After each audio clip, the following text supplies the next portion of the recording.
Leeds United are performing absolutely incredibly this season with result after result after result, and it's been something like 17 matches in the league since we have lost. And a lot of that has come down to a lot of key player performances all across the pitch. But the slight issue with that is you end up in a position where other clubs see your key players and go, ooh, quite like you, which means that there is now apparently interest in signing one of our essential players coming from the continent, which could cause a couple of issues going into the summer. Because Pascal Struijk has received interest from a Champions League club. Now, going to get into who the Champions League club is, all of the details surrounding this little story in a little bit, but if you haven't yet, pop a like on the video. That'd be massively appreciated. Subscribe or become a channel member. Remember that until the charity match that's happening in July, all of my YouTube revenue is going to be going towards the charity match and Prostate Cancer UK. So, yeah, help me out and you'll be helping out a fantastic cause. But I'm going to start out by talking about Pascal Struijk's role this season, because I think this season has been a very, very significant one for him. Because throughout we have seen him basically take on a role of leader. Whereas last season there was an extended period at the end of the year where he got injured, I think maybe around Christmas-ish, dropped out of the side and kept trying to come back from injury, but it didn't happen. He ended up needing to have a surgery anyway, which meant that he was basically very, very inconsistently in the side. Slightly different this season, in which Pascal Struijk has been far more consistent at staying fit and staying healthy. In the background, I'm just going to have a quick double check of Pascal Struijk's stats from this season, just to see how many starts he's gotten, but a hell of a lot. And he's become a part of what is one of the best defences in the league. If you're looking at expected goals against, the best defence in the league, affected by various outlying statistics, including James Trafford being insane, Ilan Meslier making a bunch of silly mistakes, and weird finishing stats around Burnley. There might be a video on that at some point. But Pascal Struijk's role has grown and grown and grown, and he's really become a leader in this side, which is honestly why I feel like there is an increasing amount of Champions League interest in him. Specifically, it is Feyenoord that are having a look. I believe they're still in the Champions League, if I remember correctly. It might have been against Inter Milan, but I'm just going to have a very, very quick double check. It's been a long day, okay? I've been talking about like two different forms of Champions League today. It's absolutely wild. But when you've got interest, it is Feyenoord. They lost 2-0 to Inter. But when you've got a wide range of sort of interested clubs that have very, very high profiles, especially in the Champions League, especially in the Netherlands, which is where Pascal Struijk grew up and sort of developed as a person and as a player, that's going to be really, really hard not to pay attention to. And in addition to interest from Feyenoord, there is reported interest from a significantly less Champions League-shaped club, and that would be Spurs, who this season have repeatedly proven to not have enough depth at centre-back, at least to deal with the number of injuries they seem to be getting. The amount of matches that Archie Gray has started at centre-back this season is absolutely ridiculous, considering he's not even a left-back or a right-back. He's more of a midfielder, but he's not been able to do any of that because they're just injured everywhere. So they're obviously looking for centre-back signings. Daniel Levy likes relatively cheap centre-backs and is looking for someone that can take on a relative leadership role, and I feel like Pascal Struijk is the sort of signing that he would look at getting in.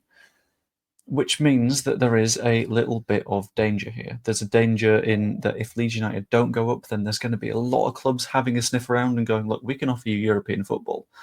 The alternative is the Championship. And at that point, if you're Pascal, you probably go, I've given it another 2 years. It's probably worth a go for me. At the same time, even if we do go up, you've also got sides who will be able to say, look, we've got Champions League football. We're going to stay in the Champions League. We're going to keep doing some very, very high-level stuff, and you can be a big part of that. And in addition to that, it probably helps him to try and push his way into the Netherlands squad, because there's an increasing sort of trend across Europe of national teams looking to get as many domestic talents in as they can, just to boost the quality of their own league, so it becomes a better sort of training ground for players that are up and coming. So that's a further danger. The danger of, well, there's a World Cup coming up at the end of next season. If Pascal Struijk sees a mix of Champions League football and playing in the Eredivisie as a way of getting into that squad, I would completely understand if you were to go for it. But this sort of grows into a completely different question of, is Pascal Struijk likely to go? And in my opinion, absolutely not. We've seen in the past what happens when you have a club that is willing to sell players to fund like various behind the scenes stuff or to enrich owners.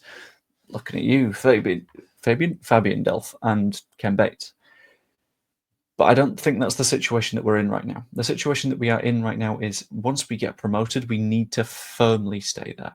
And the way that we firmly stay there is keep the spine of the squad that is performing effectively and will continue to do so, and add a lot of high quality signings to that. What you don't do is you take a key player and you sell them because you see a quick buck.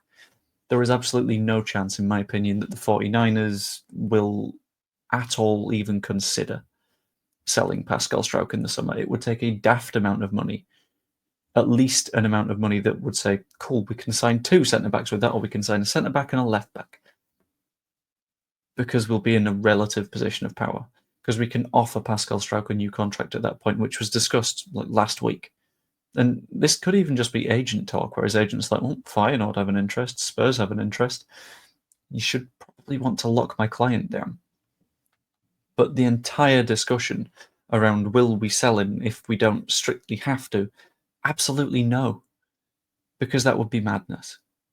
And the amount of money that we would have to ask is in the 40 to 50 to 60 million pound range, because you would set the price at a level that is, 1, we're discouraging clubs as actively as possible, and 2, if he was to leave, we're going to replace him with a hell of a player.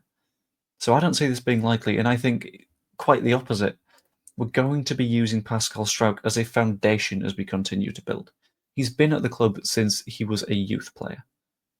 Well, I say youth player, he played in the 21s a fair amount. But he's been at the club for a long, long time. He knows what it's like to be a Leeds player. He's gone through the ups of coming 9th in the Premier League. He's gone through the downs of getting relegated and a playoff final loss. And I think if there is anyone that represents the club that is an ideal person to have through this rebuild era, it's going to be Pascal Struijk.